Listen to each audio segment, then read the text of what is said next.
You're following the parade? Yep. Give me a count in.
Good afternoon, welcome indeed to Páirc Uí Rinn here in Cork. It's the blue ribbon of the Cork Senior Hurling Championship, the Cork Senior Hurling Championship final between three in a row chasing Imokilly and Glen Rovers. You're very welcome to our broadcast here on the Irish Examiner Facebook page. A delayed broadcast because of TV rights, but nonetheless an exciting hour and a bit of hurling ahead of us, we hope. I have delighted to have Ger Cunningham, a usual companion here in the commentary box, and a welcome as well to Mark Landers today. Gentlemen, there is that buzz in the air. It's a lovely afternoon for hurling, the pitch in incredible condition, and a real championship final feel about it all. Yeah, it's great when you come down here. Just saying to Mark there, Barrack Street Band, like we haven't seen them for a while at a county final, and you know, they're being part and parcel of that tradition of a county final in Cork, and you know, Glen Rovers also would have been part of that tradition. And over the last number of years, obviously Imokilly have been here like and heading for three in a row. So, you know, all the ingredients calling for a great game. Pitch looks really good. Swirling wind down kind of, you know, around the pitch. We're not kind of sure which way it's going. So, but you know, I suppose from a neutral point of view, you'd hope that Glen Rovers, you know, the spirit of them will come out today and that they put up to Imokilly. Okay, perfectly timed. We'll hear in a few moments' time from the thoughts of Mark Landers. But first, we stand to attention for Oran na Bhíon, the national anthem.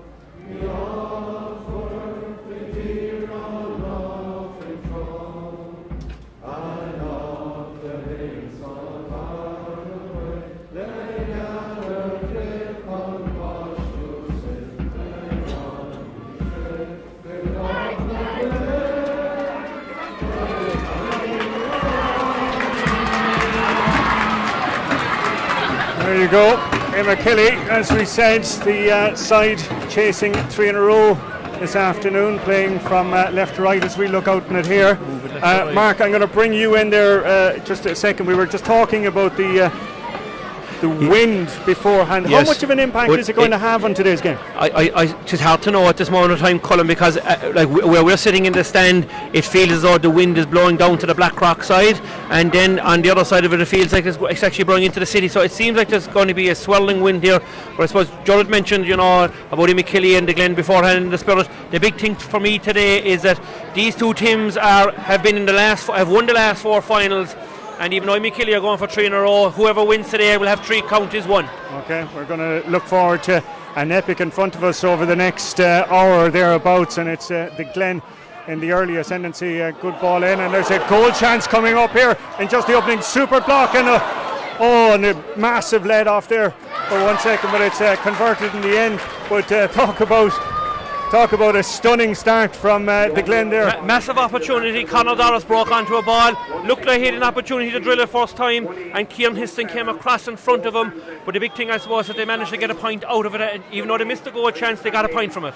Okay, well, we can expect a frantic start here to the action this afternoon. It's a Glen man in possession in the middle of the field, back as far as he's midfield colleague, and it's back out with the centre back Brian Moylan. A fine ball by him, dropping it right in and around the danger area towards Patrick Horgan. Well defended though on this occasion. Imokilly trying to calm those early nerves, because they're certainly under the caution those opening few minutes, but here we come anyway, out as far as the wing forward, Brian Lawton.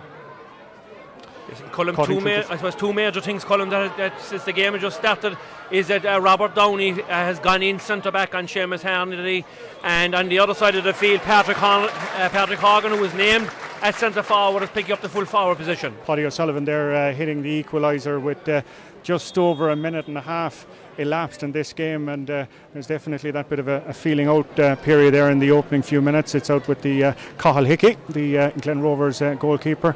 Fine puck out by him, down as far as the half forward line, but it's taken up there, and Imokilly working it out there with Anthony Spillane.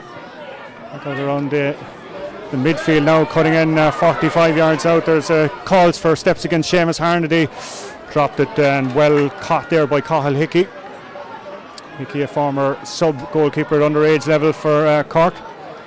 Fine booming clearance by him, but out comes Michael Russell, centre back. Ball by him, and that's a wasted opportunity there in the opening few moments. And I suppose the other thing that's Colin is that all six backs for the Glen have actually moved positions. David Doolan, named full back, has gone to the corner. Steve McDonald in the corner has gone full back to mark Declan Dalton, and Brian Moylan has gone out wing back to mark Brian Lawton. Okay, ball dropping about 65 yards and out from the danger area. Well played back there, and it's Moylan, the centre back, route one. Obviously there's one man that they're aiming for in there. It's Conor Doris on this occasion. Has been taking a big load of the scoring alongside Patrick Horgan, obviously. But Simon Kennefick off his left. Will it have the legs to reach its intended destination? It had the legs but not the accuracy, and that one is sailed wide, and Darragh O'Callaghan, the Imokilly goalkeeper, will get us restarted. But as the lads said, plenty of moves and chops and changes in the opening few moments. Opts to go short to Ger Mellerick.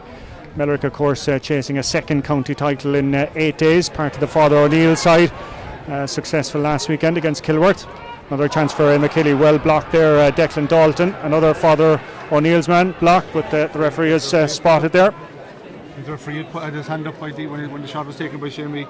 Nathan Wall has put his hand up for a free, so I'll be hoping today that Nathan lets the game flow, Colin, that it doesn't the game between Declan Dalton and Patrick Horgan, that that it's not a battle of free takers to see who wins this competition, so if you can let it flow, it'll be great for the game.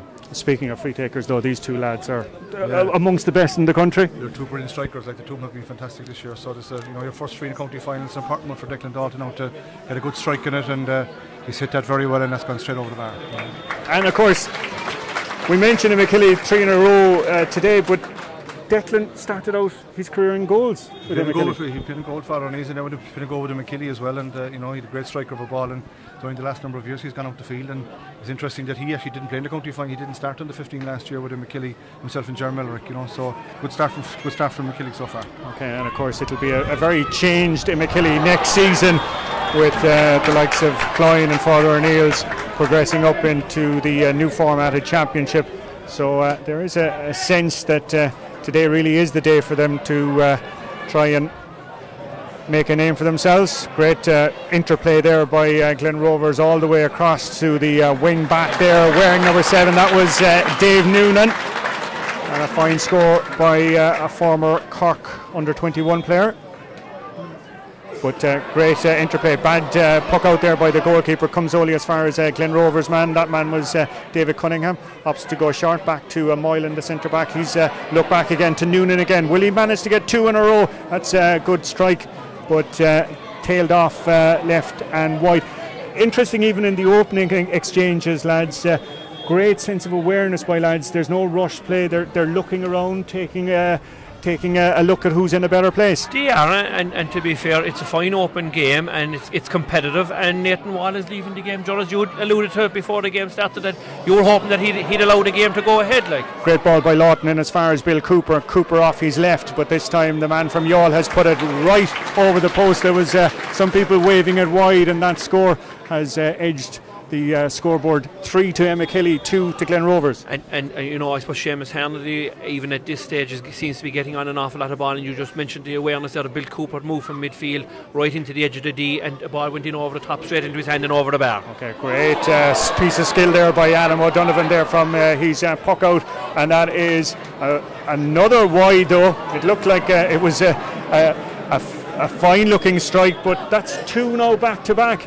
And I suppose we had mentioned earlier on about the wind and just swirling, that here it looks like it's going down to the Black Rock from the looking at the tricolour, but in the standing it seems like it's blowing into the city, so that is certainly having an effect for players. Okay, it's out with corner forward Liam Collin going right across the field there in as far as Kennefic, but it's taken up by Ger Mellerick there, the cornerback. So impressive last week for Father O'Neill's one of the star men, one of 5 brothers in the Father O'Neill squad that enjoyed success at this very venue last weekend. Anyway, we're back with the play, back with today, and we're back with Glen Rovers and with their corner forward Liam Collin.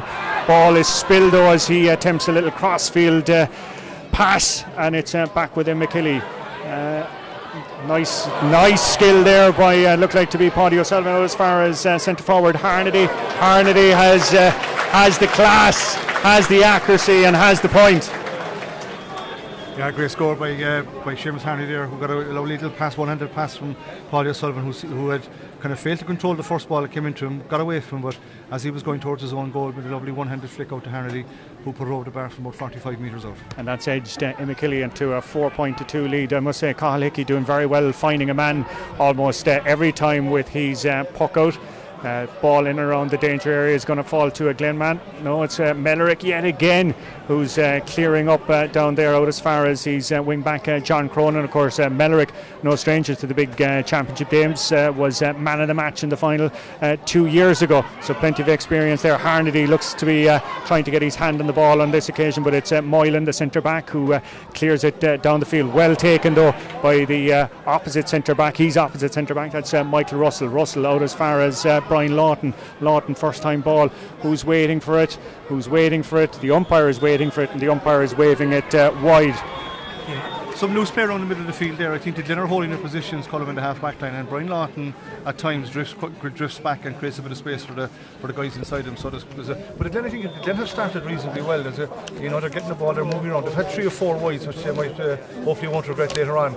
But the big move was putting Patrick Horgan, who's played all year at centre forward, has now gone in full forward from the start of the match, and I'm not so sure, like the thinking behind it. Yeah, is that a risky ploy so early in the game? He's got in probably to his favourite position, obviously playing inside full forward, but you're totally dependent on the ball going into you.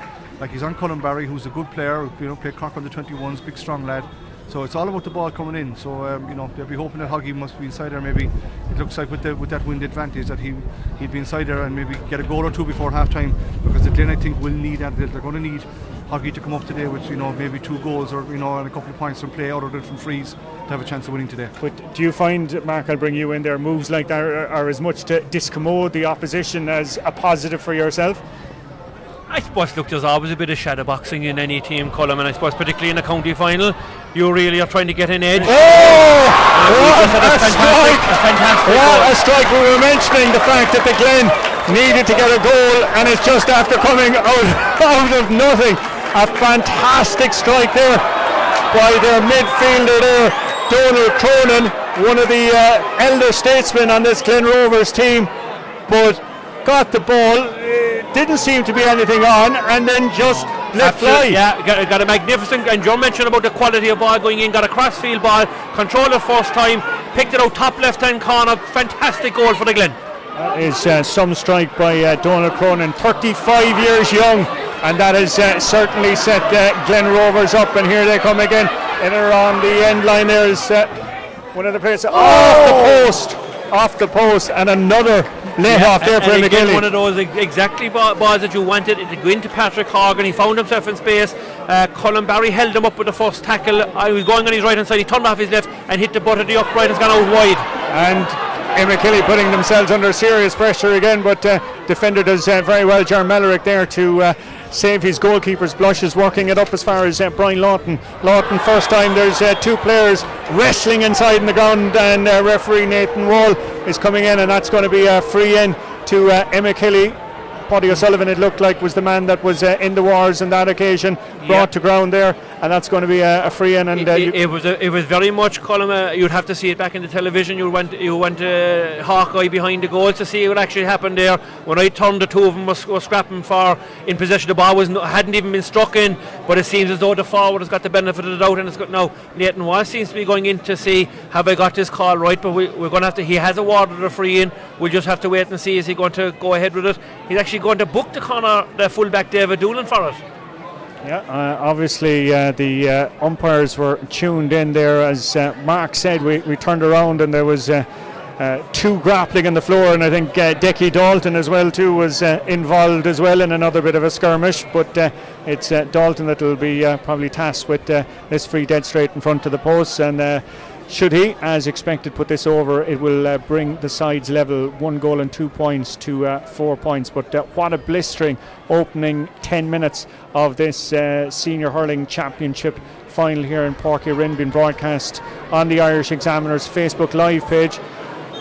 Is this man winding up for something here? He's going to keep him guessing, I'd say. He's keeping him guessing. Here comes Dalton. Big call. And big call. Somebody's been struck on the way out now as well. And we've a man down as well too on the ground. Declan Dalton is after ripping that one into the bottom corner of Cathal Hickey's net, despite the number of players on the line with him. 12 minutes gone. It's 1-4 to 1-2, and that goal has put Imokilly into a 2-point lead. Apologies from our vantage point today. We're not in our usual eye in the sky, so as a result we're being caught with some of the stanchions here in the Páirc Uí Rinn stand. What sort of a call was that, lads? It was a very brave call, Colm, I think, from Declan Dalton. It was an ordinary 21-yard free. There was I think 4 of them in the goal. Maybe they thought he was just you could see the kind of anticipation in the crowd, the way he stood back and he took his 4 steps in, but maybe they thought he was going to go far up, but he picked the bottom right hand corner right down low into the corner. A very, very brave call, and it was a great goal, because it's a big lift for Imokilly, because there was a goal gone in against him below, and then Hoggy hit the post with another opportunity, so the game has certainly opened up, and 2 great goals. Okay, Mark, would that be a call that Decky would have made himself, or would he have been advised beforehand? I'd say, Colm, I was actually listening to Joe Smith coming up on the radio today, and one of the commentators asked him that he said Johnny Sexton made a decision during the course of the game with 20 minutes gone to go for the corner or take the score yesterday, and Smith said that we leave a lot of those decisions to the on-field players, and I think that certainly would have been one that was left to Decky. I know the sun might have been in the eyes of the players, but he's probably 5 yards outside the 21, and he absolutely buried it. And I suppose, look, we're looking at, we have Jock Cunningham with us here today, Colm, that now that maybe if Declan is on the panel next year or on the team with Cork, maybe this is an option for him, for close-in frees. Can we answer that, Colm? That's bated breath there. Absolutely, I suppose Cork are lucky at the moment that they have the likes of Patrick Horgan, who's I suppose the man who has that jersey at the moment for taking close-in frees and 21s. But Declan Dalton this year with both Fodder and Lees and Imokilly has been really, really outstanding, and I suppose it's a good position to have 2 great strikers in your squad. Okay, well, Paddy O'Sullivan is back up on his feet after that, and Robert Downey is the man that's after incurring the yellow card. Well, you're after getting plenty of bang for your buck in the opening few minutes of this Cork Senior Hurling Championship final, as we saw there a thunderous strike there from Donald Cronin for a goal, then Patrick Horgan hitting the post, it seemed to be all the Glen, and then out of nothing 14-15 yard free ends up in the back of the neck after Declan Dalton fires it home. Speaking of firing, there's plenty of fire in the belly here in this one, and there's plenty of fire in that strike there from Bill Cooper, but it has trailed right and wide and off the ball again. We were following the flight of the ball, and there's an Imokilly man on the ground, and are things starting to get a bit tempestuous there? I think that's Paddy O'Sullivan in the ground, Colm. I think he followed through in a one-to-one clash with Brian Moylan, whatever. But again, there's a stanchion in front of us, so we couldn't really see what the follow-up was. But Paddy is down, and Paddy doesn't go down unless there's something wrong with him as such, though. But certainly the crowd on the far side were baying, and they were giving a roar. So the referee now is talking to Brian Moylan. Again, I'm not sure, he didn't see what happened, so he seems to be letting him off, and it looks as if that he'll escape with no card. Yeah, but it looked like a decent pull on the ground. Both of them went in full blooded for it, and I suppose heretofore now, like Nathan Wall's handling of the game has been excellent. You know, when the goal was scored there a while ago, there was a bit of afters, and he got the right person, was yellow carded after the game. So that's probably good work from his linesmen and his umpires, and you would have to say at this moment in time that Nathan Wall has good control on the game, and it's just both teams are going at it hammers and tongs, and that's exactly what we wanted from the throw-in. Okay, the voice there of Mark Lander, Ger Cunningham alongside me here as well too. Paddy O'Sullivan is the man that is receiving treatment for the second time in as many minutes. The medics for Imokilly working overtime today.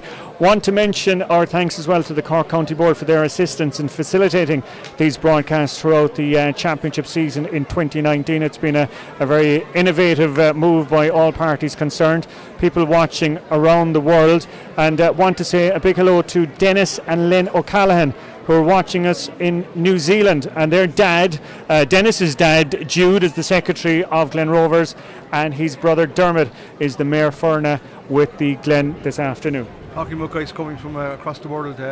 Colin just looking down in front of us here. We've got John Fitzgibbon and Kieran Fitzgibbon home from Boston. Fitzy, former great Cork hurler, now living in Boston over a long number of years, and sitting here in front of us with his Glen tracksuit on him. So this was talking to him before the match, and really confident that Glen can do the business today. I think the Glen really don't fear Imokilly in that kind of context, that they have enough belief in their own ability that they can win this today. So it's great to see guys like Fitzy coming home for the county final. Great to see Paddy O'Sullivan as well too, back on his feet after treatment there. No cards issued by the match official. Seems to be getting a few words though from the referee as well, and we're all back in play and all set to continue. And referee Nathan Wall, we've got something now spilling over onto the sideline on the far side of the pitch. Just out of nothing there, I don't know, was it one of the sideline officials getting involved? A couple of the bibs. Looks like a bit of a skirmish out of nothing. I think referee now has been forced to ask one of the officials over on the far side there to evacuate. Yeah, it's one of the selectors from Imokilly, Kieran Cronin, seems to have been involved in an altercation with somebody from the Glen, and it looks as though Nathan Wall has given him his marching orders. He's going up to the Glen now. He'd prefer to get the game on now, would be my own view, and let the scuffling happen on the field of play. And so say all of us. 1 goal and 4 points to Imokilly, 1 goal and 2 to Glen Rovers. We've had a lengthy, and now we've had yet another collision over here on the left hand side. There's an Imokilly player down on the ground. It looks to be the wing back, John Cronin, is the man who's gone down there. I think this Dean Brosnan is the guy who hit John Cronin, and I think Nathan Wall went in there very quickly. I think he went to his pocket. Not sure what kind of card he took out, but I think he's going to have to do something here to make a stance, Colin, because obviously he's got, in the last since the 21, the goal went in there from the 21 that Declan Dalton got. Things have got very heated. He's after a yellow after being flashed. Yellow card to Dean Brosnan. Yeah, I think whatever's going on there, he got a yellow. So you'd like to see the game start to flow now. There's a lot of stuff going on off the ball. Both benches, I suppose, didn't help it as well because they got involved as well. But I'm not too sure who this is helping. Yeah, but as you said, lads, I think ultimately it's going to be a red card that's going to have to settle things. I said the best thing that can happen now for the next couple of minutes is just that probably he'll have to give a couple of frees and stuff and that just settle it down a small bit. Okay, well let's hope hurling will be making the headlines when the 60 odd minutes, and it'll be 60 plus minutes by the time all of this is finished this afternoon. Simon Kennefick is the man on the ball. Still Kennefick past the 14-yard line. Great pace by Kennefick, and is fouled by the defender there. It looked to be John Mellerick, and it's going to be a free end there for Glen Rovers. Yeah, Simon Kennefick did very well, got out and just got a good first touch. He turned on the outside away from Ger Mellerick and got away from him, and Ger had to, as he was going in, give a flick across. It was a definite free, like, you know what I mean. But that's a good sign for Glen Rovers that another one of their forwards is getting on the ball and is threatening, So this is Hoggy's first free in the game after 20 minutes. Yeah, hard to believe that it is his first free after the amount of incidents and everything we've seen in the opening 20 odd minutes. But I'd say, Ger, if we had the watch in terms of time of play, it'd be very far from 20 minutes.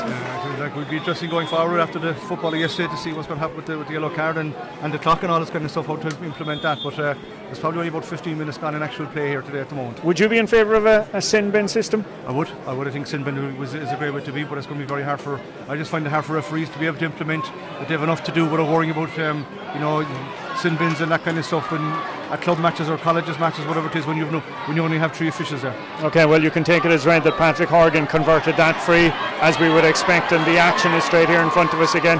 A bit of a skirmish developing with 3 or 4 players involved. David Cunningham was one of those. Ball was touched from the ground. Looked to be Dave Noonan, the wing back, that was the culprit there, and that's going to be free, almost bang on centre of the field, about 5 yards in from the sideline.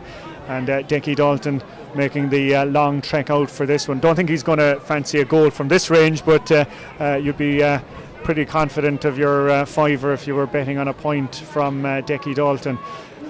It has been, enthusiastic is probably one of the words that you could use to describe the 20 odd minutes or so. I suppose, Colm, let's be honest, it is a county final. There's a lot at stake here today. Like, and the Glen are a very proud club team, right? And the other side of this, I suppose, is that in the boardroom last year, the Glen Rovers, I suppose, objected to Imokilly and all divisions being left into the championship, and I said that things are bound to spike up a little bit from that.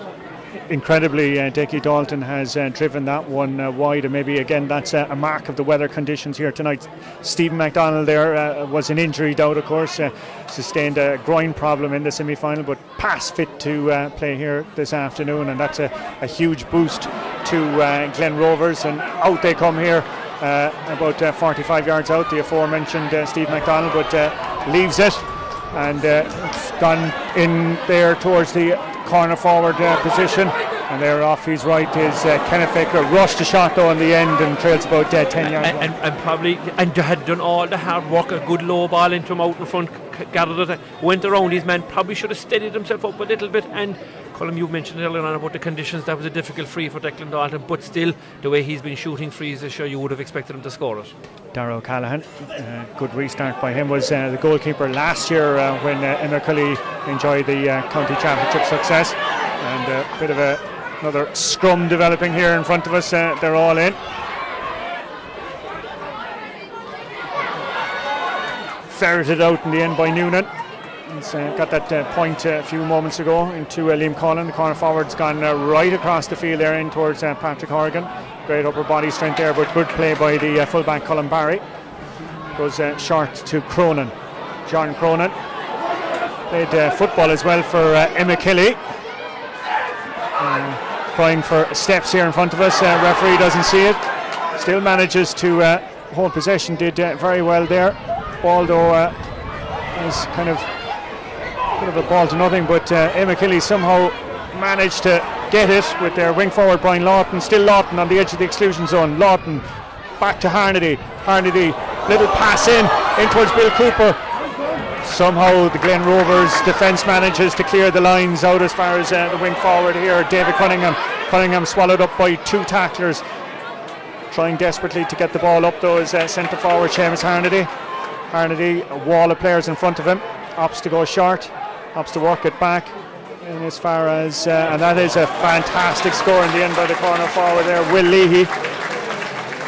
Injured most of last year, but back this year and is after getting his first point of the county final. Yeah, it was a very big score because there was probably 3 or 4 passages of play where a score looked on but it never materialised, and there was a lot of interplay between Harnedy and Bill Cooper and Brian Lawton in the lead up to that score. 20, just coming up on 25 minutes, 1-5 to 1-3 reads the scoreboard on our right hand side, but it's Glen Rovers in possession. They're going route one again towards Patrick Horgan. Kind of falls through 2 or 3. Still Horgan trying to get his mitts on it. Mellerick chasing after it. Work back, and it's Bill Cooper, the man from Youghal, doing a bit of a rescue mission there. Overhit that back as far as his full back. There's Cooper. Good relieving clearance on this occasion, 60-70 yards down the field. Taken up by centre back Brian Moylan.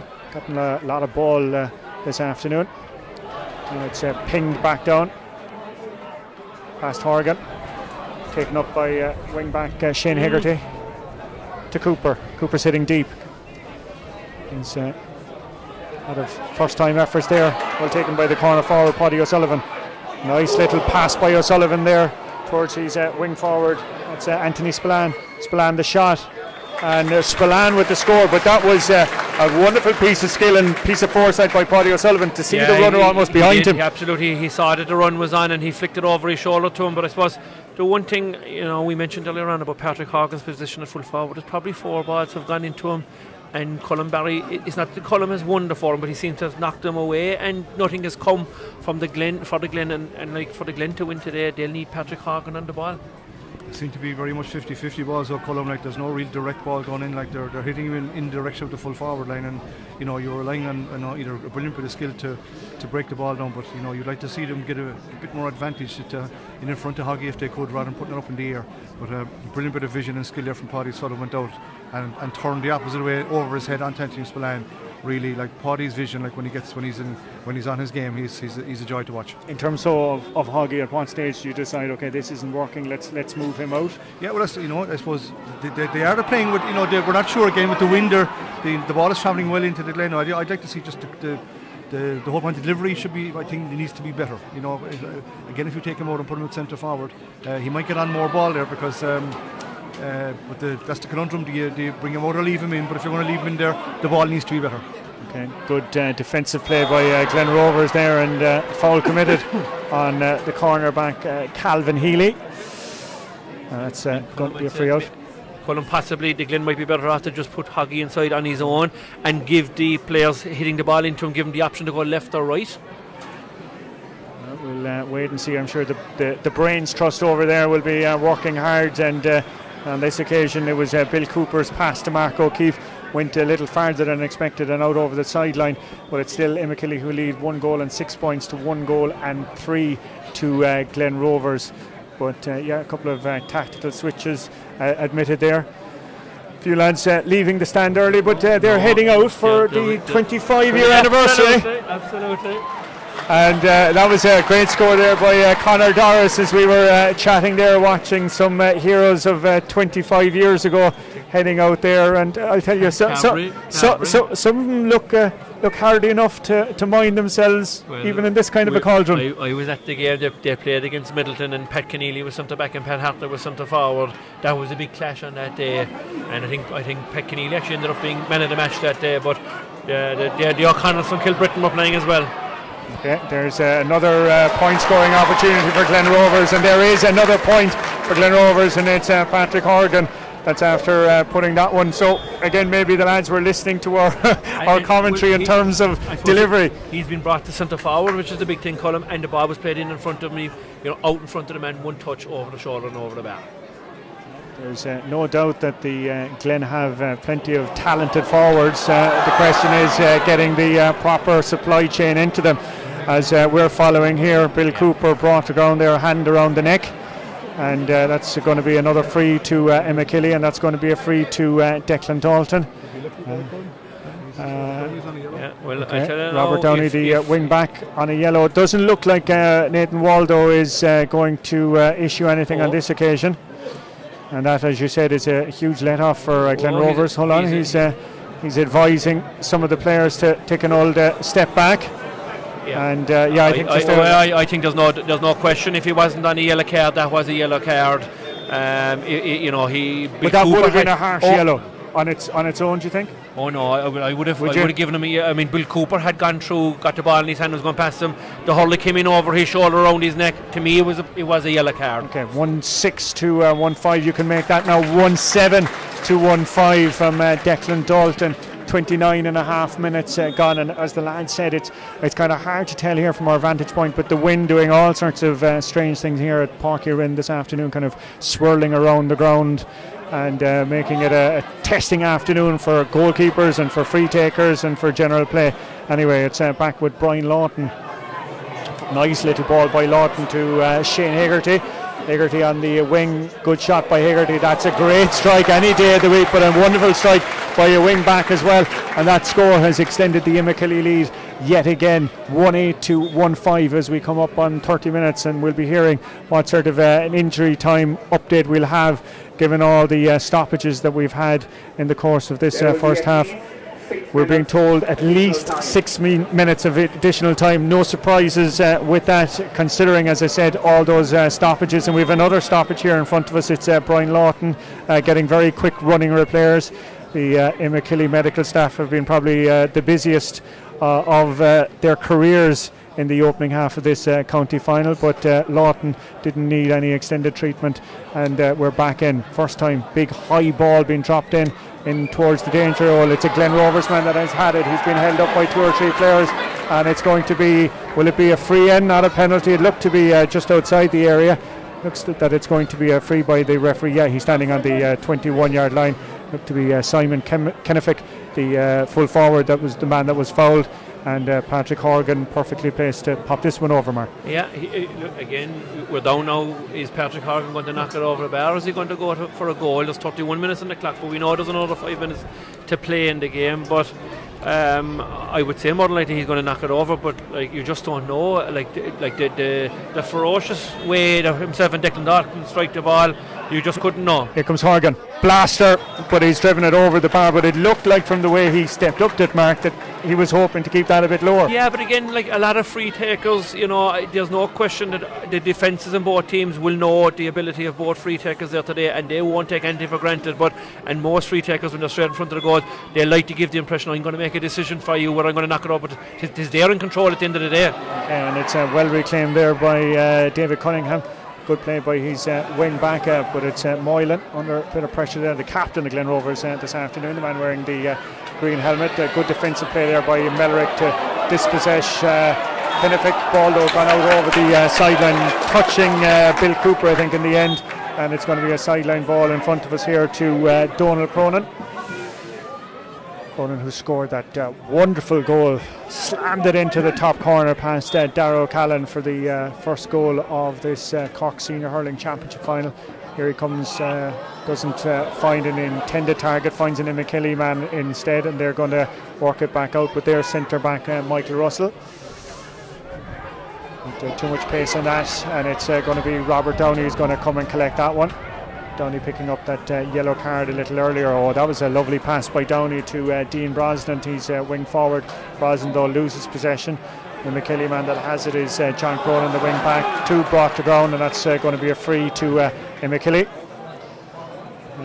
And Colm, just mentioning John Cronin there, he's the fella that's fouled. I don't think he's missed a game for Imokilly for the last. He's the one player that has played on every championship match that Imokilly have played over the last 4 years, and he's been the model of consistency from day one with Imokilly, playing junior hurling with his goal. Again, some achievement, and as Mark is pointing out, like a lot of these guys have, obviously as a divisional side, have their club commitments as well too, to keep them going. That debate about the divisional side, Mark, you know, is it, you know, the typical one? It becomes a debate when a divisional side is successful. I think so, Colm. And look, I suppose people will say that I'm biased because I was lucky enough to win 2 county medals with Imokilly in 97 and 98. But I suppose the bottom line is the reason divisions were set up was to give the junior and intermediate hurlers an opportunity to play against senior hurling players. But like, we have 7 other divisions in this county, Colm, that could put in the same effort and time that Imokilly are putting in, but they're not, and they're no threat. So, you know, the fact that one is successful, I don't think you know, they should be knocked for that. Back with the play here, and goal chance here. What a strike by Seamus Harnedy into the top corner, and error by the goalkeeper Carl Hickey. Went short, his fullback, who wasn't aware that he was going short. Ball spills. Harnedy cleans it up, bangs it into the top corner. I don't think Robert Downey was meant to be the guy to get the puck out. I think it was going out to the wing back, and he seemed to he kind of half blocked the ball, and the ball broke onto Seamus Harnedy, and he went straight for goal, and it was great to see he went for goal. A fantastic goal, top corner of the net.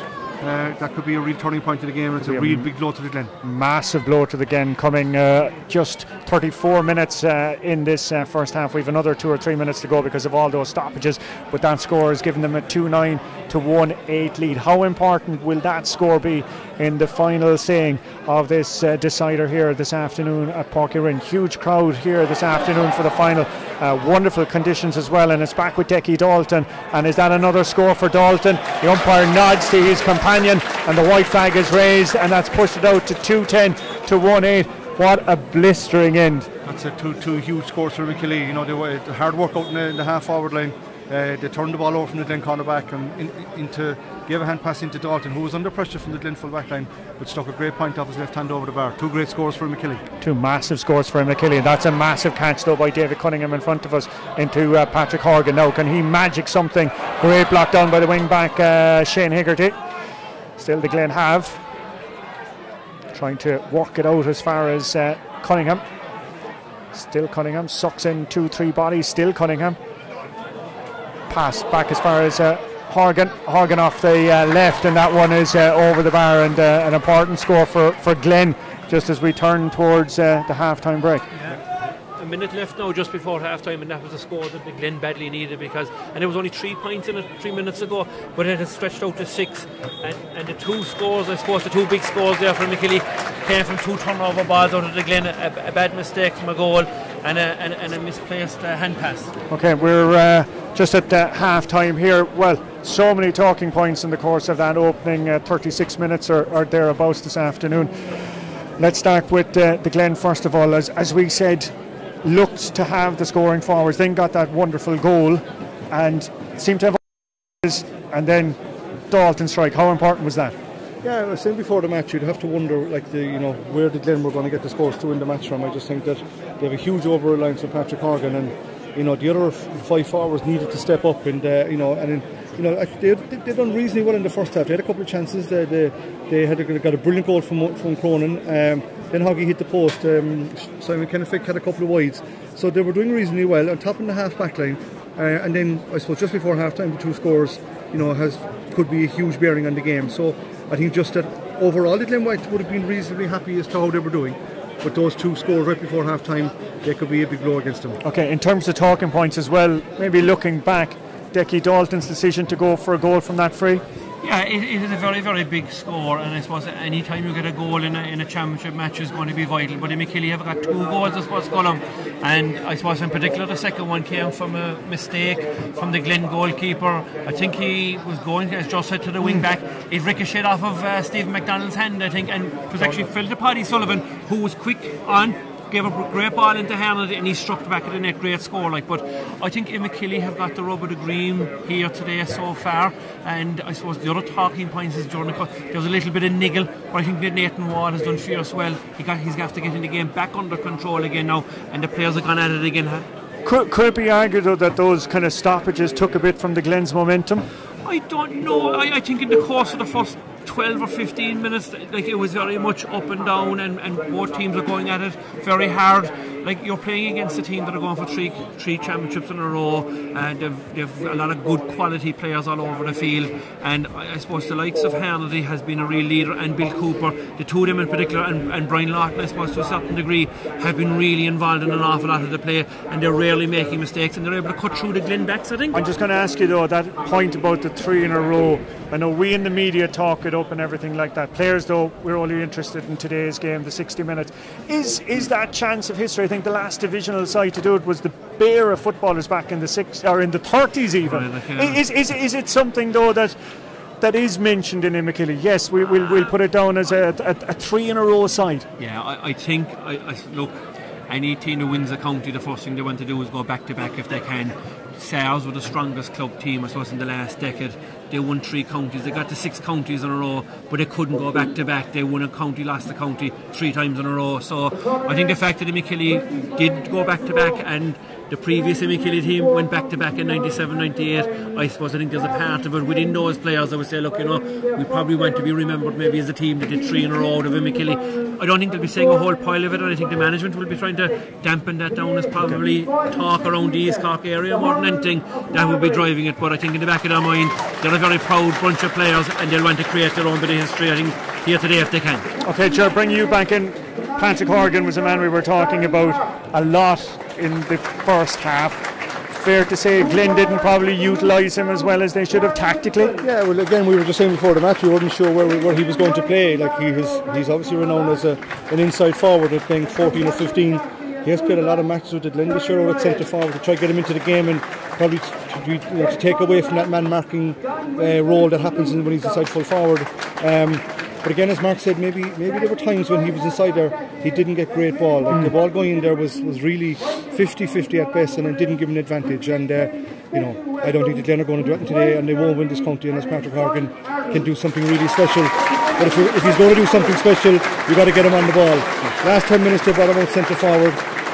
Maybe the space there might suit him a bit better. But it's further away from goal to get that goal that they need, So you mentioned there, is it a consideration you put him back at full forward and you bring out your two corner forwards and isolate him? Well, I think that's a tactic they should consider, like especially now again, you're not sure with the wind blowing around the place. He's deadly in a one-to-one situation, but he needs to get a proper ball. And the ball in the first 25 minutes going in Cullen was up in the air. 50-50 at best, as I say. That's no advantage to him, and he's got to work very hard to get it. But he went out centre forward, a bit more loose outsider, a bit more play, got him on the game, and he's fucked over. I think he's got 4 points so far, and he won from a free. Okay. So I think Imokilly again have cut down on the frees. They're not giving, and in fairness to Nathan Wall, as we're saying, he's not blowing he's letting the game go on as much as he can, which is great, because you'd like to see a game today and you'd like to see good defending, good attacking play, that it's not a shootout between the two free takers. Okay. And like we have seen 3 goals in the first half, which is fantastic, but I suppose in advance of the game we were looking at the scoring averages of both teams. Imokilly scoring average, Cullen, for the 3 knockout championship matches they've played in the championship this year is 27 points. They have 2-10 scored at half time, which is 16. Like they're well over halfway on the way, and I think they're always going to score because they have so many, I suppose, options up front. Each one of their forwards is capable of scoring, and I think a lot of the pressure from a Glen Rovers point of view, a lot of the pressure is going to be on Patrick Horgan to actually get scores. And I said during the week that if Patrick Horgan needs to score probably 2-4 or 2-5 from play today, he's 2 points got from play at half time. And as John mentioned, a couple of the balls that went to them, they were kind of Hail Mary ones. No, look, we saw him against Kilkenny this year in the All-Ireland quarter final. He caught a ball over their head and nailed it. But like for the Glen to win this game, like they're 6 points down at half time, they'll need to get Patrick Horgan on every ball, every opportunity. But it's not beyond them? It's not beyond them, but I suppose you'd have to say that if the game has started to tighten up, you might see a bit of pressure coming on the Imokilly squad. The 3 in a row might weigh in their head, but at this moment in time they're probably a little bit sharper, plus they have a number of players that can come off the bench. I think like a Shane O'Regan in the second half, I think we'll see him introduced. I think Imokilly have a stronger bench coming off as well, so it's steady as she goes at the moment. And I suppose if the Glen were looking at themselves, the 2 goals they conceded, one was from a free that was a controversial free because it was blown for an off the ball altercation, and the second one came as a mistake. So the Glen could be going into the dressing room at half time, so we probably should have only 10 points conceded. We scored 1-7, it should be a level game. So Imokilly's slightly getting the breaks today, I would think. And Ger, would you give Glen Rovers more than a fighting chance in the remaining 30 minutes? Look, they're 30 minutes away from, they're in a county final, your whole season's on the line here for them. Their season's carrying on irrespective because they're going into the Munster Club. But I know from in the past, if you don't go into the Munster Club as champions, the chances are like you've no real motivation. This is what you play for. This is what you train for all season. As Mark said, 2 goals that that they could have maybe prevented. And if that was the case, we'd be level at half time. They're not out of the game by any means, but it's going to take something special, I think, in the second half to pull that 6 back. Okay, another divisional team being honoured on the field there a few moments ago, 25 years ago. Is it a sign of things to come, or will we see some of the youngsters that with their Glen Rovers jerseys out there in the pitch, will they be getting a second spin on the pitch in about half an hour's time? Yeah. All of that to come. We'll be back with the second half in about 10 minutes time.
No. And welcome back. We're just getting underway here for the second half of the Cork Senior Hurling Championship final. We'll have a quick look around to see if there's any changes. Just on the scoreline, 2-10 to 1-7. Ger pointing out it seems that the wind has, as far as we can guess up here, died down a small bit. Yeah, it doesn't seem to be blowing as much in the last couple of minutes, so maybe, you know, it could be. I think that's probably the one thing that players don't like when they're playing is a gusting wind around the place. Speaking of Patrick Horgan, just before half time he's gone back out centre forward again. Maybe we're putting a lot of focus on him, but he's just so important to the Glen. And here we go with Imokilly straight into it. Okay, 30 odd minutes to see who will be crowned the Cork Senior Hurling Champions. It's Declan Dalton on the ball. Declan Dalton on the 21. Declan Dalton trying the little pass in to his corner forward, Will Leahy. Caught out though by the Glen defence. Good play by Moylan again. To midfielder there to Mark O'Keefe. Swatted up by Bill Cooper. Oh, the hand pass. Not what he had intended. Kind of rolled off his fingernails and out over the sideline, and it's Glen Rovers sideline down there. And but Dalton had the chance of a point, but he was putting the head down. There was only one thing on the mind there. He's going to go straight at you, Colm. Like every time that man gets the ball, he wants to get a goal. He's thinking a green flag all of the time. He's a good talent, but Steve McDonald did very well to dispossess him and put him under pressure. Back we come here with Imokilly, but a bit over elaborate in their play there, and it's Dave Noonan, wing back, who clears up, and a good ball by him in towards Patrick Horgan. Now space opening up here. Here comes Horgan. Horgan off the right, and that one off the left, and right over the crossbar, and that has narrowed the gap. 2-10 to 1-8, yep.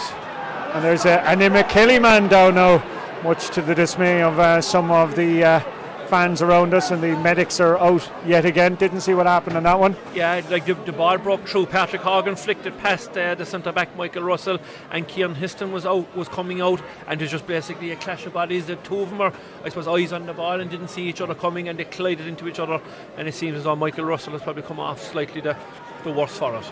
Man from Ahada, Russell, the centre back, he's back on his feet, and helmet being restored to its rightful place. With Darren O'Callaghan, Watergrass Hill. Fine puck out by him.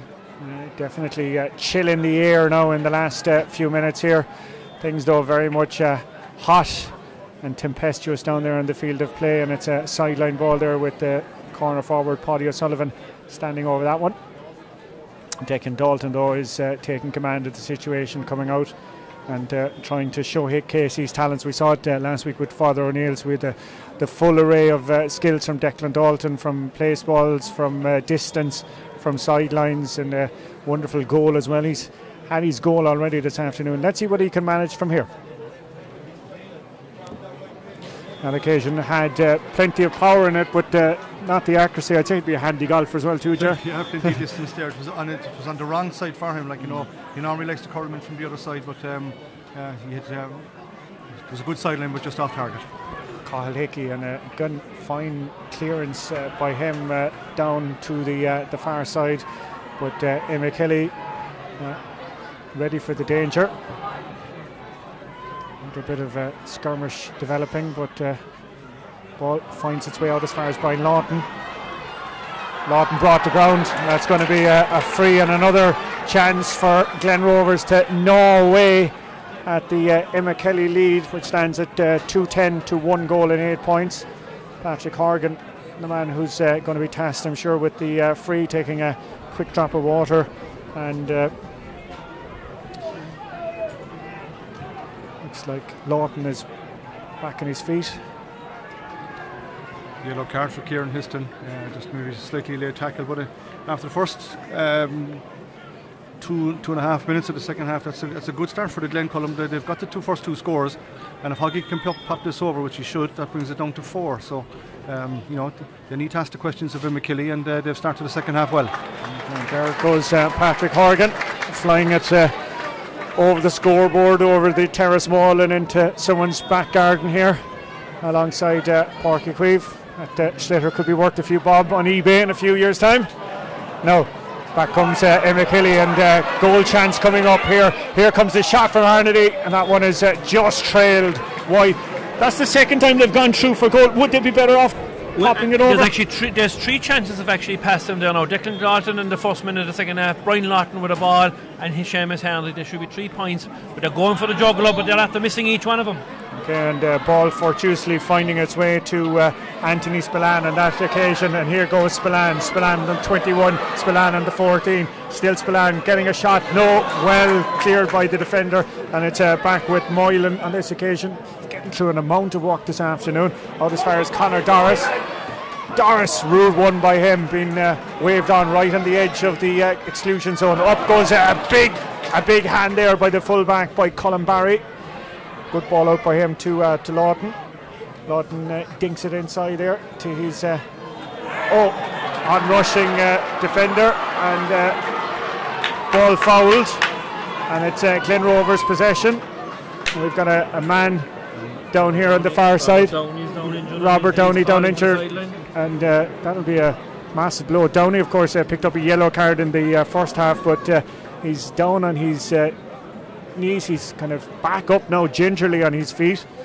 Whether he'll be able to continue, we'll keep an eye on that. Patrick Horgan at the other end, and Horgan drills it over the bar, and slowly but surely Glen Rovers are back in this county final. That's 3 points between the sides, 2 goals and 10 points to 1 goal and 10.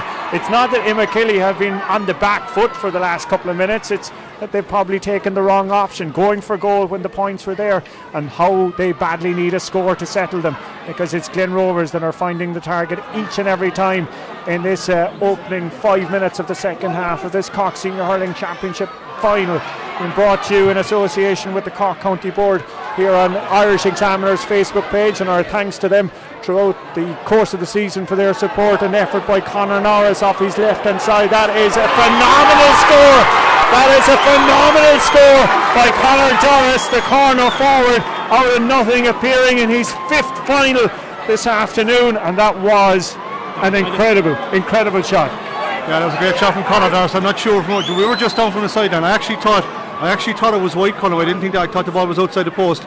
The linesman is coming in out to talk to Nathan Wall, but from where I was sitting here, I thought it was white. Well, the way he shapes the body, curls it from left, a bit above a Bubba Watson job, right? It was certainly looked like it had gone outside the post, but Simon Stokes seems to be very adamant here on the line that it has possibly gone out it now.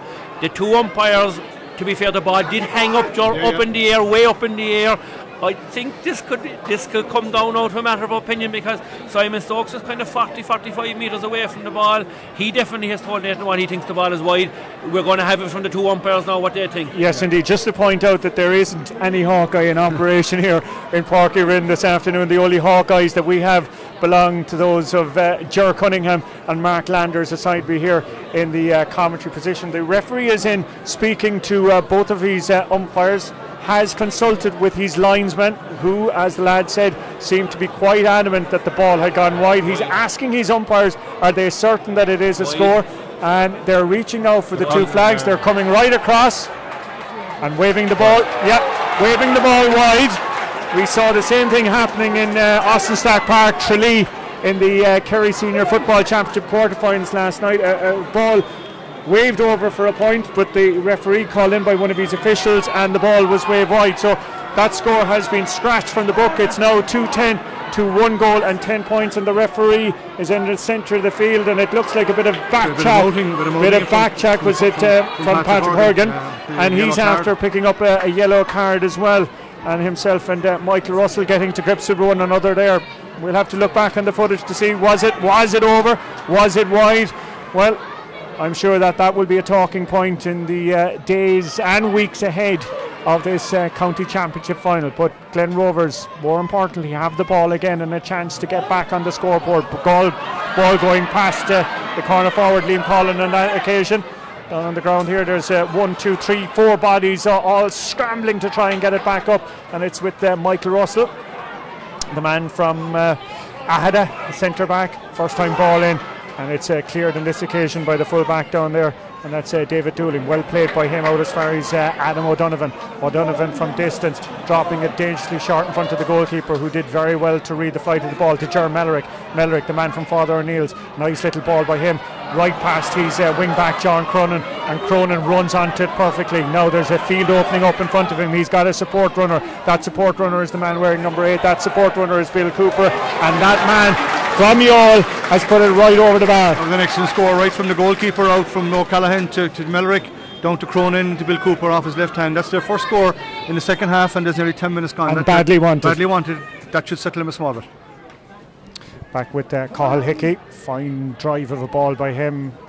Will it find a Glen Rovers hand? It won't. It's a man from Imokilly that has it, but it's somehow squirreled away by the corner forward Conor Doris. And Cullen in the I suppose in what we see now in the first 10 minutes of the second half, like the Glen are right back into the game. Like a goal at this stage of the game now for the Glen, this game is going to go to the wire, and we had mentioned at half time that if the Glen get back into the game and it started to tighten up, we're going to see what's in Imokilly. We're certainly going to see it now, because the game is back to 3 points. They'll have to knock on another couple of scores, but they're right back in it.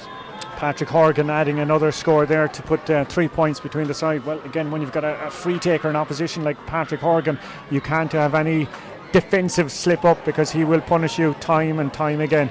We're back though at Imokilly, 45 yards out. It's their wing forward Anthony Spillane trying to get his hand on the ball, but he's been brought to ground, and another bit of pushing and shoving developing down there. And the question is, will we see a card? Not sure who was in the tackle, Colin. Maybe Mark might come in, but it certainly looked a high frontal challenge on Bill Cooper, and he's down and he's not moving too much. So not sure who it is. The referee is talking to the linesman. Just not sure who's on the yellow card. Is it Anthony Spillane has actually gone? No. It's Bill Cooper, I think. His Bill is down. Yes. But who? I'm not sure who. Maybe David Noonan. There's a couple of Glen, there's 3 or 4 of Glen backs are green helmets. So I'm not too sure. My eyesight is which one it was. And making themselves scarce now at the moment as well too. But treatment anyway being administered by the medical staff here this afternoon. A good crowd here in Porkyreen for this afternoon's final, as we said, it's been broadcast here on the Irish Examiner's Facebook page. Unfortunately not able to show the game live here to you today due to television broadcast rights, but we have and you are watching a full deferred commentary just after being told there over the Tannoy. 5,500 people here at the county final this afternoon. Pitch as well too, must credit the ground staff as well too. The pitch is in incredible condition given the amount of traffic that it's seen as we're waiting on Páirc Uí Chaoimh's redevelopment. Yeah, and the atmosphere, Colin, would have to say, is reasonably good, even though there's a small enough crowd here, just over 5,000 people. Probably was no help that there was a football match on in advance, like there were 2 junior county semi-finals run yesterday. Maybe one of them could have been put on here today, but the reality is you were paying 20 quid to come in to see a senior hurling final really today. For anybody coming to the match, for the hurling match they were coming to see. Like I suppose as well though, Mark, when it's a divisional side, is there the same draw from a crowd? Look, to be fair to the divisional, like there would be a lot of supporters coming from each one of the clubs involved, but I suppose there would be a huge amount of neutrals would actually go to a county final, and I think a lot of the neutrals didn't come today for the simple fact there wasn't 2 hurling games on beforehand. And I think if you're getting value for money, and even there was no concessions for the old age pensioner coming in here today, it was full price as well. So I think I'd be a big believer, Colin, that you're better off to have maybe double the crowd at half the price, than half the crowd at double the price. So it's, to me, €20 is a lot of money to come into a hurling match today for a county final. 5,500 people here. We missed a score down there by Decky Dalton. Then from the resultant puck out, there was a bit of a push in the back. I think it was Michael Russell.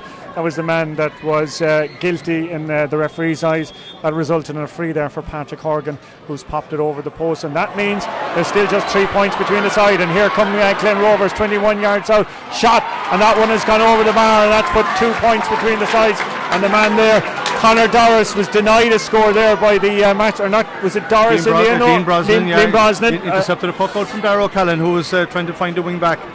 Dean Cooper was placed between himself and the cornerback and the wing back, intercepted it, went through and stuck it over the bar. And game on now, Colm, 2 points in it. Game on, 2 points in it, but it's Imokilly that have the ball, and it's Bill Cooper that's racing through here. Still Cooper flicks it right over.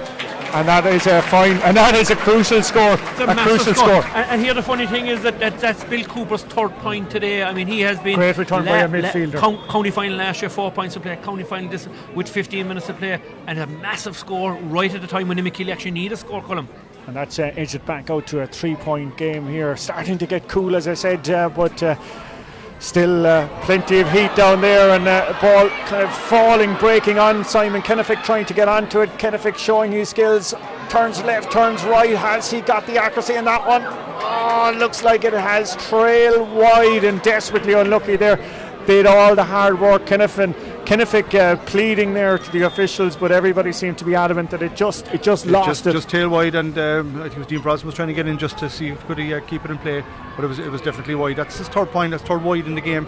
He's been unlucky, with a couple of scores, but he's getting on the ball. Yeah, as we said though, that bit of a breeze is kind of hard to legislate for. Seamus Harnedy there does very well to get the ball under control off the ground. Harnedy onto his left hand side. That is going to be a great score if he manages to get it. Yes, he does, and that's extended out the Imokilly lead to 4 points. And you'd have to say like the leaders for Imokilly are starting to stick up their hand now, and in the lead up to Bill Cooper's point earlier on, Declan Dalton had won the ball clean out of the air. A great win, and an offloaded to Bill Cooper. So like they came within 2 points, they've pushed it back out to 4 now. That is a fierce return from the 2 talismen from Imokilly. These are all the small margins that decide big games like this. Good play in the end by the Glen Rovers. Wing back Dave Noonan, he had 2 Imokilly men hanging off him, but still managed to maintain possession and, more importantly, win himself a free. And Patrick Horgan coming all the way back here, just outside or just beyond his own 65-yard line in an effort to put this one over. Will he go long range, or is he going to try and drop it in? Great strike by him. Caught on the line though by the goalkeeper. Just ran out of legs, possibly due to the wind conditions here this afternoon. But crucially, it was a Glen Rovers man that got his hand to the ball, but he's knocked aside, and it's going to be a sideline ball down there to Imokilly, despite 2 Glen Rovers men's protestations in front of him, bit of pushing and shoving, but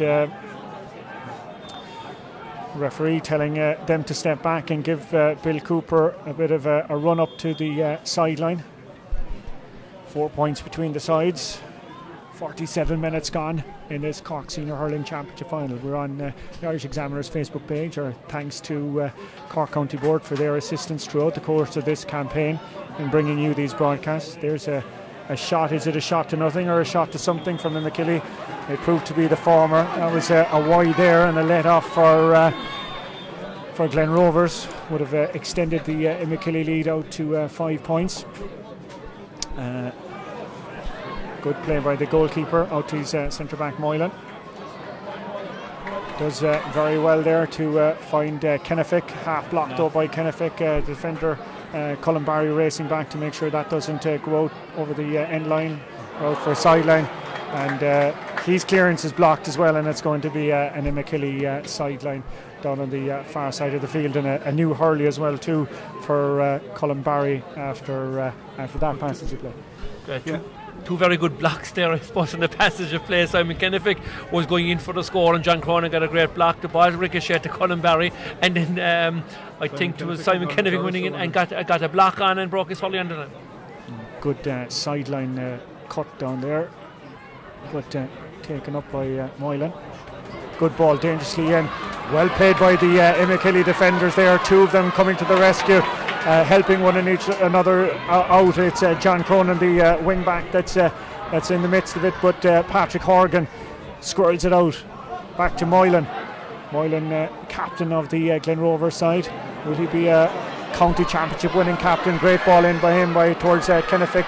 Kennefick trying desperately to get the ball up and wins the free in the end, and fouled by Jerm Mellerick, who's arguing with the referee on that call, but no doubt from this vantage point that it was a free in. I think he must have blown a corner for pulling the ball out of his hand, because it looked, it looked as if Paddy Cunningham had won the ball, but and Jerm Mellerick came in, and he must have blown it for pulling it out of his hand. It could have been a blown, it could have been a tad harsh. 2-14 to 1-13. 49 minutes gone. Patrick Horgan. Does he? I don't know. Here comes Horgan. Takes it. Taps it over. Plenty of time left on the scoreboard. 3 minutes or 3 points between the side. 49 and a half minutes gone. 10 plus minutes remaining. And Colm, I'm actually shocked that Imokilly haven't looked to bring in Shane O'Regan at this stage. Just 10 minutes to go. He's a Cork under 21. You know, he certainly should be introduced at this stage because the game is in the melting pot and all they need to do is latch on to one ball. But they have a couple of forwards, I think, that are redundant on the Imokilly team at the moment. And I'm just surprised that he isn't in at this stage. Okay, well, it's John Cronin who comes back to hoover up and help out his defence. Great ball by Cronin in as far as Dalton runs through one or two sets of legs. Paddy Sullivan trying to get his hands on it, spills back and out comes the wing back there, Dave Noonan. Glen Rovers in possession. It's a good play over there by looked to be the full back. Still Glen Rovers. Halfway line, working it right across the field in front of us to Kennefic. Does very well.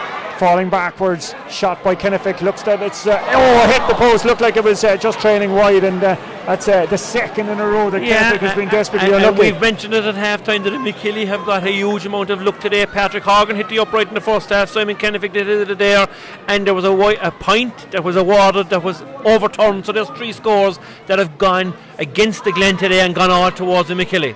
Okay, well, the Glen are definitely fighting desperately for their championship lives in this clash this afternoon. Looked in some quarters that it was done and dusted and all over, with Imokilly so much in command with that goal just before the interval break. But Glen Rovers have clawed their way back into it, cut it down now to 3 points, and one wonders, can Patrick Horgan from distance put this one over and narrow the gap. Adam Lynch wearing number 18 coming on. I think there's a move on. I think Rob Downey is going in full forward, Colm. I think they're putting Downey from centre back. I think he could be going up full forward. They've taken off Paddy Cunningham, who had gone in full forward, and it looks like Robert Downey is heading up the field and could be going in full forward for the last 10 minutes. Okay, and featured at underage level for Cork at a variety of levels. Horgan's effort though trails left and wide. How costly could that be? Yeah, like at this stage now, when you need to get every score is absolutely vital. Now it was a long way out, and but it was off target. And Mark spoke there about Imokilly not bringing anybody on. I see Shane O'Regan's warming up there now. Looks to be coming on. You're spot on. Robert Downey is gone in at full forward. He is a big unit, a big operator, and he's going to be asking some serious questions of Colin Barry for the remainder of the afternoon. Decky Dalton kind of half gets on it. Ball kind of trickles dangerously. It's gone out though, and umpire is calling for a 65. I think the goalkeeper thought that the ball was going wide. And the goalkeeper's after dropping a shoulder, and he could find himself in serious trouble here. He could be in trouble here. We'll wait and see what Nathan Wall is going to do. Will Leahy was the corner forward. They were arguing the toss over whether the ball had gone wide. The umpire had called it as a 65.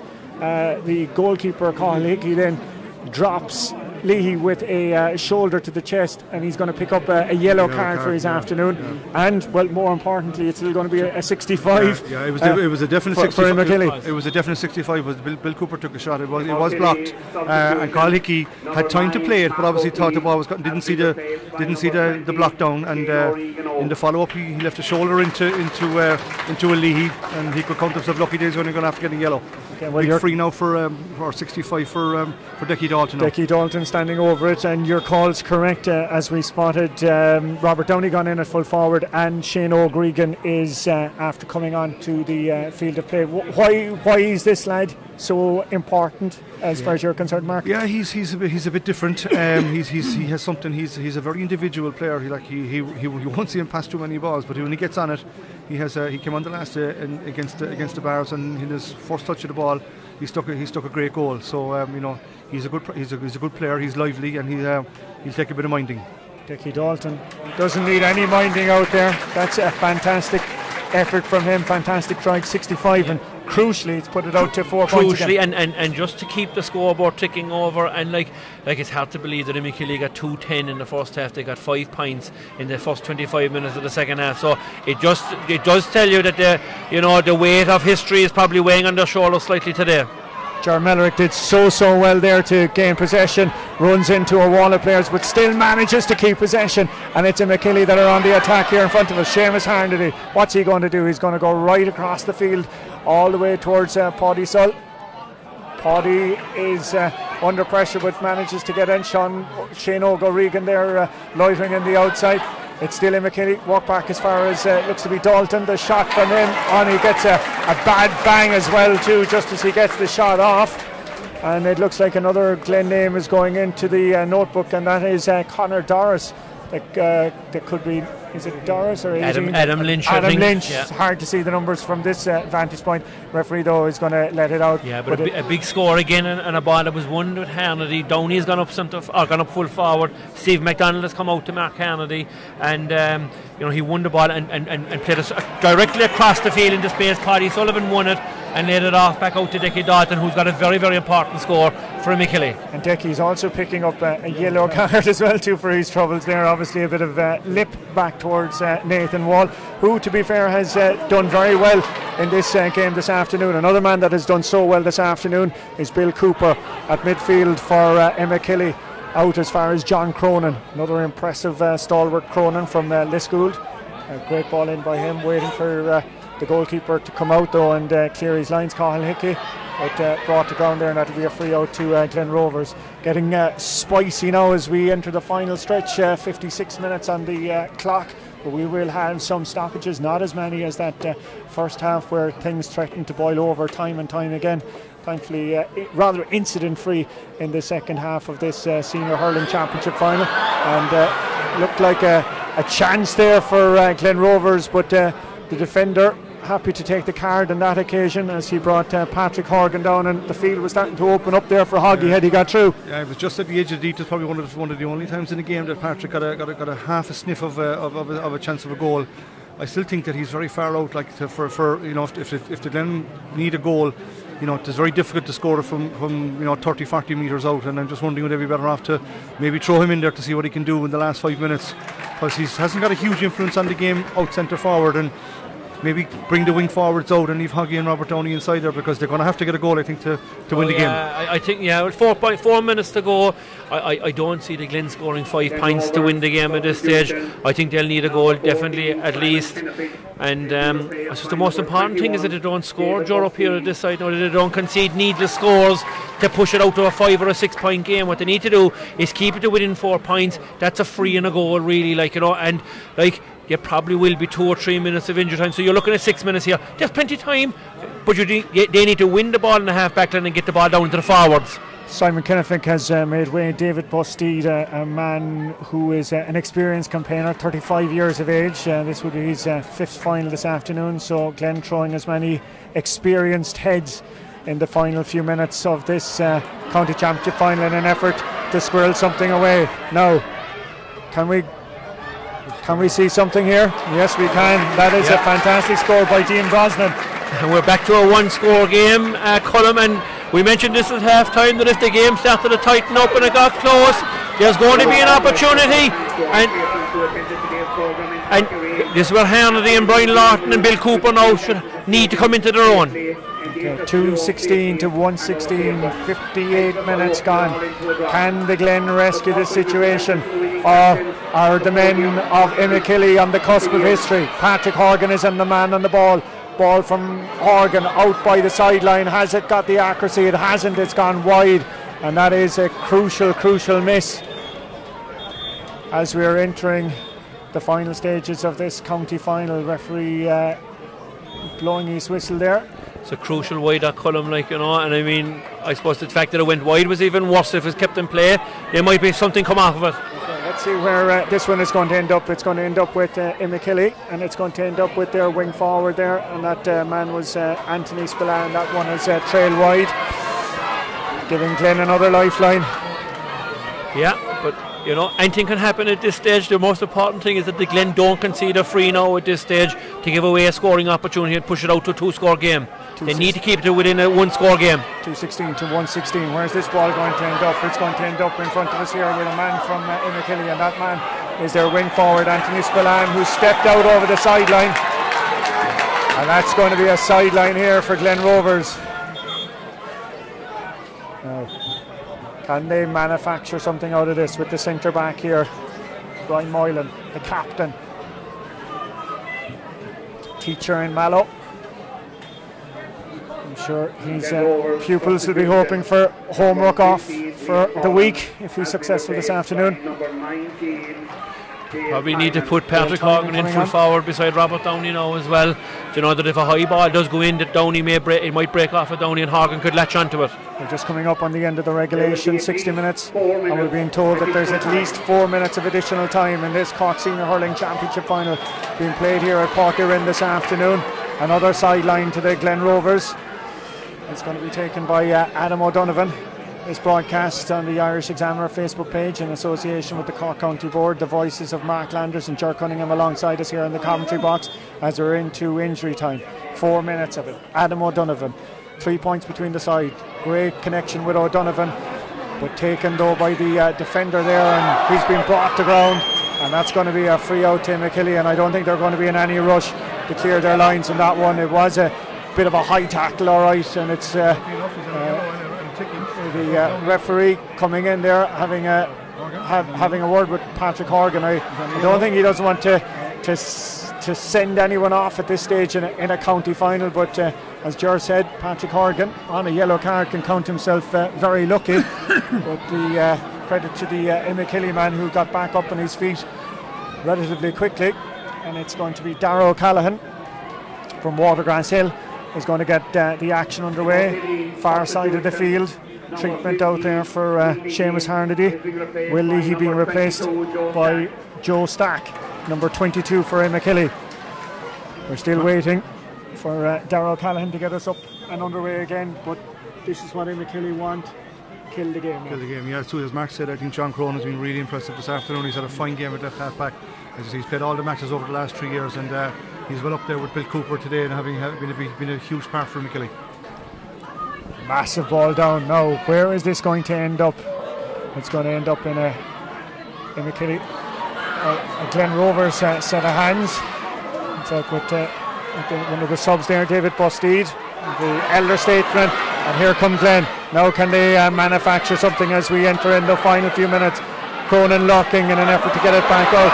Now it's in with Patrick Horgan. Still Horgan holding off 2 men. Still Horgan takes a heavy blow to the chest. Referee waves play on, and Imokilly clear their lines here in front of us. In as far as the wing forward, Anthony Spillane. Still Spillane. He's going to go right across the field. Out as far as the wing forward on the far side. Here comes Imokilly. Number 20, the sub, takes the shot. Shane O'Regan not cleared. It's broken down here, and it's. That was what an opportunity here. Imokilly came on the field. Paddy O'Sullivan got a ball on his own. Could have stuck it over the bar. Gave it inside to Shane O'Regan, who also could have stuck it over the bar, but went for goal, and a great save by Colin Hickey. A point at that stage you would have thought would have been all over for the Glen. Well, they're still alive. There's 2 minutes left. I'm sure they'll be questioning why there wasn't a free awarded to Patrick Horgan in that last passage of play. Here comes, dropping it in and around the interior. There goes Downey, drops into the goalkeeper, spills the ball. Has it gone? It's gone out, and it's gone wide. It's gone wide. For a moment there, it looked like it had trickled into the bottom corner of Darragh O'Callaghan's net. I think from the reaction we saw from Robert Downey, he got a hurley on the ball. I'd say Robert Downey went on the wrong side of the post, you know. Robert Downey had a chance. Darragh O'Callaghan dropped the ball on the line. Downey came in and seemed to flick the ball, but it just went outside the post. A massive let off here with the last minute of this Cork Senior Hurling Championship final, but there's still time for the Glen Rovers, the men of Glen Rovers, to get something out of this, as they've been awarded a sideline on the far side of the field. 63 and a bit minutes gone. We regret all those chances, Colin, the ones that the wides and the ones that hitting the post that Mark mentioned earlier. They've had chances, but is there one more chance in them? 2-16 to 1-16. Nobody leaving their seats here in this county final here this afternoon, but this surely must be the last chance for something for Glen Rovers. Here comes the sideline. Right as far as Brosnan. Here comes Big Brosnan, still going in. 2 minutes, still holding it up. Ball trickling. Downey trying to get his hand on it. Won't come up. It's jumping and dancing around. Here comes Robert Downey, still Downey, looks around for some support. Support is being offered by Moylan. Moylan opts to take it in short, and it's a free in, is it? Is it a free in? It's Dean Brosnan who collected it, brought down to ground. I don't think he blew for a free, Colm. I think that Dean Brosnan caught the ball and went to ground, maybe looking for the free to give Hoggy a chance, because it's just outside the 21-metre line, but the referee didn't indicate anyway whether he was giving a free. Looked to be more a collision than anything else, but which was great play by Brian Moylan, because he was on the 65-yard line. He looked up, Colin Barry was inside the edge of the square on his own. He spotted it, he couldn't hit it in straight, and he picked out Dean Brosnan on the left hand side. Brosnan won it first time, got a collision, I'd say, with probably Histon, I'd say, and he just seemed to, I suppose, go down, Joe, under the weight of the challenge. But as you mentioned, Joe, I think probably was looking for the free, but in fairness to Nathan Wall, I think quite entitled probably not to give a free. Whether he's going to give a free out for overcarrying or he's going to throw in the ball, no, I don't know, but he seems to he certainly didn't indicate a free. Well, it looks like it is going to be free, and he's probably telling him that he's going to score direct. But the referee has gone back to Colm to talk to him, as you say. He's gone back to Hoggy, he's going for it. Here comes Patrick Horgan, the shot stopped by a wall of Imokilly jerseys, and it's going to be a free out. It's going to be a free out to Imokilly. Is this going to be the last action of the Cork Senior Hurling Championship final? 3 points between the sides, 2 goals and 16 points to 1 goal and 16 points. There's men falling all over the place. Imokilly on the cusp of history. That's probably their last chance, Colm, I'd say. Skirmish. The ball didn't go past 10 yards. It was blocked very early on, so I'm not sure who blocked it. He went down and then won the free out. So at this stage, you'd imagine we're heading into 6 minutes of injury time. At this stage, you'd imagine that with this free, if I was Declan Dalton, who's gone back to take the free, I'd be pucking the ball out over the sideline, down on the far side to stop the play, to do another puck out. Keep exactly. I'd put the ball dead. Here comes Dalton, drives it. That is some strike of a ball, nearly 90 yards. In down it's to Shane O'Regan, still Shane Og. Shot from him, over the bar. And that surely is it. Mark Landers, you said that this lad had something special in him. He's proven it. And Colm, he actually had a goal chance. It was a fantastic save by Cathal Hickey. And you asked, what is it? He's a bit uncorked-like forward, I suppose. He actually has the ability to go and win the ball and take it on all the time. He sees no fear, and he wants to. He really wants to take on the ball himself. Goal chance here for Glen. Great save by Cunningham on the line, and it's struck on. It's driven wide. It's driven wide. That was a great chance there. It was Dave Noonan, I think, that had the shot. Great save by the goalkeeper Cunningham, and then the follow-up play, driven wide, first timed, and that surely is it in this enthralling Cork Senior Hurling Championship final, and it is history made. Imokilly are county champions. The 3 in a row has been secured, and lads, we spoke about an interesting afternoon's hurling, we promised you, and we're after getting that. Yeah, well, it was, as somebody who played with Imokilly for a long time and played in 4 county finals, to be here to witness Imokilly winning the 3 in a row is absolutely magnificent. I'm absolutely delighted for the likes of Fergal Condon, who took on the job 4 years ago when probably nobody else wanted to take on the job at the time, and he has done a monumental job. His father Sean, Killian Cronin from Liz Gould, and then you have 2 former teammates of mine, Jimmy Smithy and Derek Barrett, Jimmy from Castlemartyr and Derek from Cove. I'm absolutely thrilled for them, because nobody wanted the job 4 years ago, Colm, and they've come along. And in the first year of Colm, they were beaten by Aaron Zone with a last minute goal. It could have flopped, but they recycled and they got back on the horse again, and they came back and after winning 3 counties in a row. I suppose, just today the history is the fact that we were here to witness 3. I never witnessed 3 in a row before, except maybe Kilkenny winning 4 All-Irelands in a row and stuff like that in the football as well. But from a hurling point of view, to witness a team winning 3 counties in a row is absolutely magnificent. John? Yeah, fair play to Imokilly. I think they've been probably they've no doubt been the best team of Cork over the last number of years.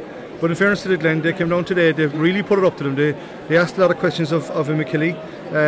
Probably, ideally, they would have been. They finished the last second half trying to chase the game, always chasing it, getting it back to a 1-score game at times, but never really had chances to level it.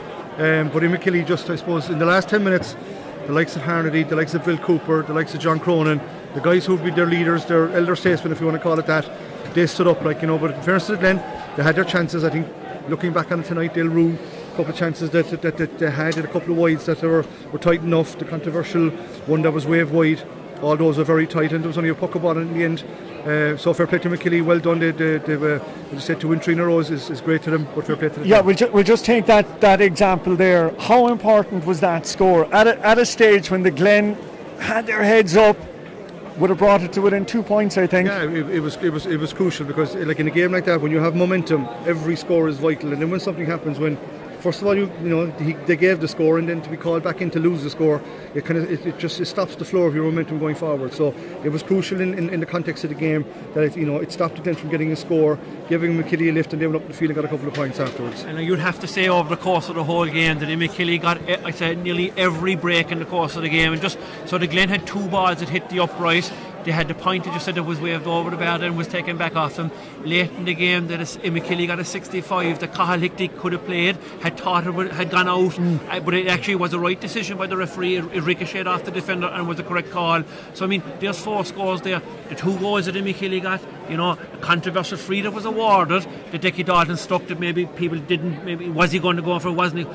But the goal before half time was crucial to Imokilly. It came from, I suppose, Cathal Hickey went for a short puck out, ricocheted off of McDonald's hand, landed to Paddy Sullivan, who gave it to Hannity, roof of the net. So like, Imokilly got every break. It's not that they are deserving, but you have to give great credit to the Glen today. They were magnificent, particularly in the second half, I suppose, when they had 2-10 conceded at half time. They only conceded 7 points, and they held Imokilly scoreless for the first 11 minutes of the second half. So I thought the Glen were magnificent today. They really came with a game plan. They attacked Imokilly from the word go, and I think Imokilly got a lot of breaks that probably have got him over the line today. Speaking of game plan, do you think Glen, if they were to play it all over again, their deployment of Patrick Horgan would be reassessed? Yeah, surely it's always the question that you're going to ask. You say, well, how best can we get the most out of Hoggy? And you're looking around, and if you're Imokilly, you're saying today, well, where are the scores going to come from?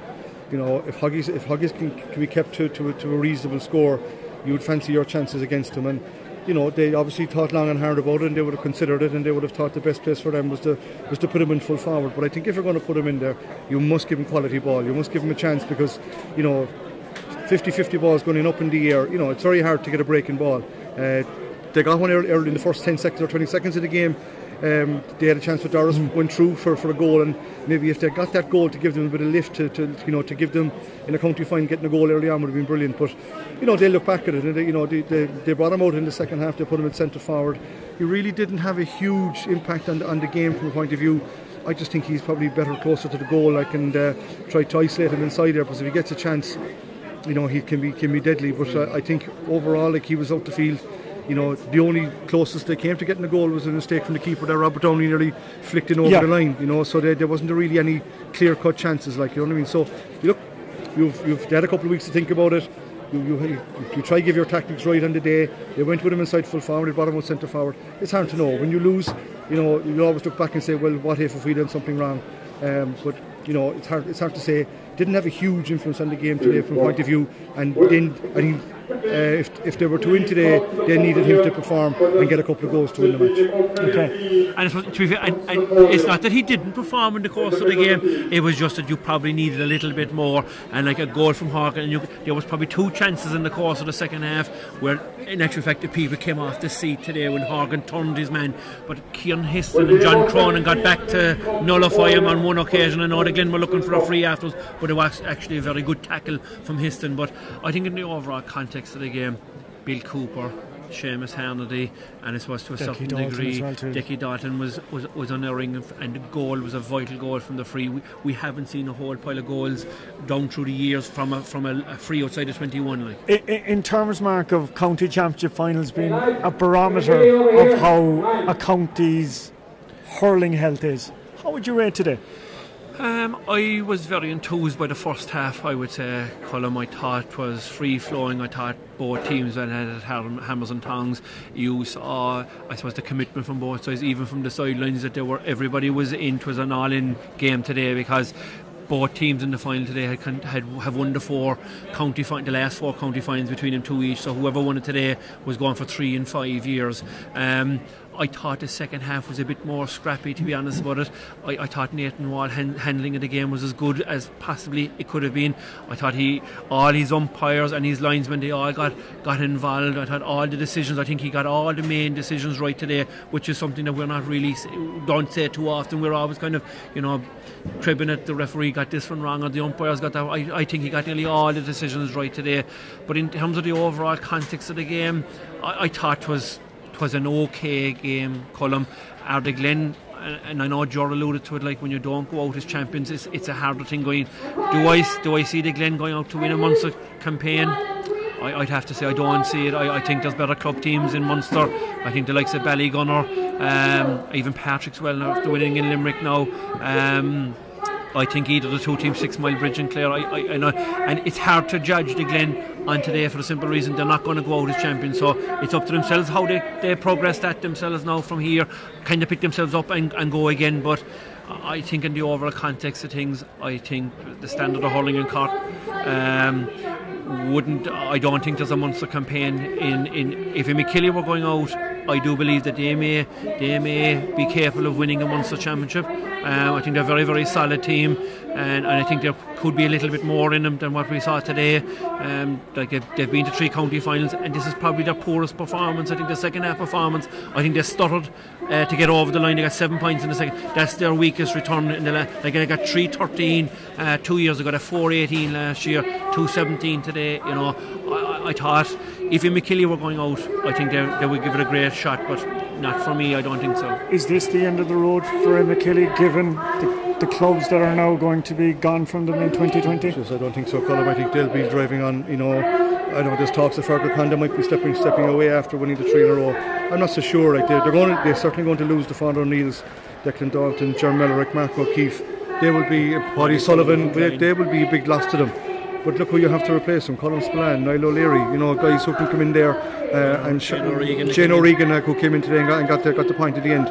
They're still going to be very, very strong, and I wouldn't be writing Imokilly off in any shape or form, and they'll start the next year as favourites for this competition, guarantee you. And would you share Mark's concern about Glen Rovers in the Munster Club Championship? Yeah, it's very difficult. The situation where they would have given everything, all their whole year was all around today. When you go in, when you win the Cushan of Murphy Cup and you bring it back to Blackpool, it gives you a lift, and it gives you a lift to drive on for the rest of the campaign. You're going into Munster representing Cork, and you'd be proud to do so. But having lost today is going to be an awful downer. They're going to be down for a couple of days, and they're going to be asked to pick it up in a couple of weeks' time. I think they have Patrick's well down here in Cork. That's not going to be easy. You're playing against a team who are on the up from in Limerick, having won their first county in a while. So I think it'll be very hard to, for the Glen Rovers to motivate themselves. You would hope that they would, from a Cork point of view, that they would have a pride that they are representing Cork. But you can totally understand the fact that they're not county champions to win there. It's going to be very, very hard for them. Okay, in the background you may pick up Seamus Harnedy getting his hands on the silverware, 3rd consecutive year. He's promising to be shot from you. Yes, I suppose it's a historic day is the way I look at today's game. I thought, Imokilly winning 3 in a row. I would have said it 5 or 6 years ago that I would see Imokilly winning 3 counties in a row. I didn't think so, because they just couldn't get it together. The players didn't want to give the commitment that was required. But I think Fergal Condon has got to take great credit for the backroom staff he's put together, along with, I suppose, the divisional, the lads in charge of the board and stuff like that, to get the support and get in behind Fergal Condon and the players. And I suppose, we were mentioning off air just earlier on about the fact that Seamus Harnedy has captained 3 counties in a row. I don't know any player that has done it. Maybe back when the Glen won the 8 counties in the 30s, there may have been some player that captained a team to win 3 counties in a row. But I think that is a fantastic honour for himself, and Joe would know his mother Kathy Landers very well. She was a fantastic camogie player, and his father Sean as well, a selector with Imokilly today. So it's a real family affair, I suppose, and it's great credit due to Seamus himself, and he's captain of Cork as well, and probably he took I suppose he had a fantastic game as well. He took on a leadership role today as well. He scored a fantastic goal before half time and a couple of points. But for me, today is all about Imokilly winning 3 in a row, and Seamus Harnedy was captain 3 teams to win 3 counties. Okay, Jaron, finally then to you. county season, county club championship season finishes today. Full steam ahead then from the other job. Yeah, it just, it kind of normally kicks in after you kind of, when the county championship is over, you sit back and review and you look to see is there any players that has caught the eye that can come in and add something to the panel from the point of view. So we'll sit back and look at that, and in whatever, I think in 3 or 4 weeks' time we'll start getting back into training and start looking at next year, because it won't be long coming around. Our first league match is the 26th of January, so you don't have a huge amount of time to prepare. But as I say, go back to Imokilly today, I'd say they really showed their mettle really when they got 34 points against Middleton down in Carrytool in one of the earlier rounds. And I think everyone after that were saying, well, Imokilly must, they're really focused. They're going to be very, very hard to beat, because that was a big test for them to beat one of their local rivals down in Middleton. I think they cruised through the next 2 rounds. But in fairness to Glen today, they came out today. They took the game to Imokilly. They put it up to them. They gave a great performance, but overall you'd have to say Imokilly were the best side in Cork this year. Okay. Perfect final words from Ger Cunningham. My thanks to Ger and to Mark Landers. In the background you'll see the cameras are flashing. Imokilly Abu is the war cry from Seamus Harnedy, and that's where we're going to have to leave it this evening. We'll be chasing some post-match interviews in a while, but this is where the lads will say goodbye. So our thanks as always to Mark Landers and to Ger Cunningham, Raf and Jack doing all the hard work on the cameras and everything like that. So where we leave it for now, Imokilly, a little bit of history, 3 in a row completed, and the Glen though beaten today, but we will be seeing them very shortly again in the Munster Club Championship representing Cork. Thank you indeed for watching our broadcast, and we'll be back soon as well.